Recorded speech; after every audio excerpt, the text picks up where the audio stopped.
కంటే కొంచెం తక్కువనే అనిపిస్తుంది. పథకాలు పెట్టాడు కానీ అది సామాన్యులకు ఉపయోగపడితే చాలా మంచిగా ఉంటుంది. కేసీఆర్ పథకంలో మిషన్ భగీరథ ఇంటింటికి నల్ల వచ్చింది. సో ఇంకా వచ్చేసి కళ్యాణ్ లక్ష్మి ఇప్పుడు పేదింటి వాళ్ళకి పెళ్ళిళ్ళు జరిగినప్పుడు ఎంతనో కొంత వాళ్ళకి యూజ్ అవుతుంది. పెళ్లి చేయడం అనేది, ఒక ఆడపిల్ల పెళ్లి చేయడం అంటే చాలా కష్టం ఇప్పట్లో. సో కళ్యాణ్ లక్ష్మి చాలా హెల్ప్ అయింది. సో ఇన్ కేస్ మా అక్కకు కూడా హెల్ప్ అయింది.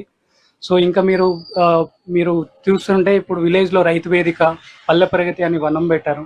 సో ఇట్లాంటి పల్లె ప్రగతిలో పల్లె పచ్చదనం కోరుకున్నాడు కాబట్టి హరితహారం ఒకటి స్టార్ట్ చేశాడు. మిషన్ కాకతీయ వల్ల చెరువులు పొడిక తీరిపోయింది. సో ఇలాంటి పాలన రేవంత్ రెడ్డితో కనబడలేదు. So KCR when compare to Revanth Reddy, KCR is the best leader. And Telangana ఉద్యమం కూడా చాలా నడిపిండు. సో ఆయన లేనిది తెలంగాణ వచ్చేది కాదు. So is the great leader. So ఆయన పాలన అనేది చాలా మంచిగా ఉంటుంది. సో ఫ్రీ కరెంట్ అని చెప్పారు కదా, అది వచ్చిందా?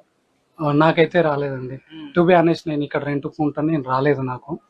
సో ఇంటికి కూడా రాలేదు, నేను చెక్ చేసుకున్నా. మరి పింఛన్స్ అవన్నీ కరెక్ట్ గా? పింఛన్ నాకు ఐడియా లేదండి, సో నాకు తెలీదు.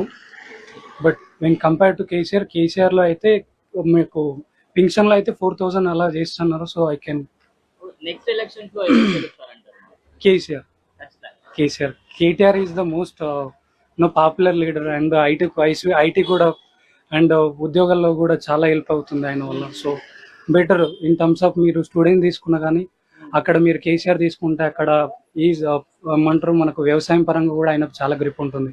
ప్రతి ఏరియా కూడా తెలుసు తెలంగాణలో. సో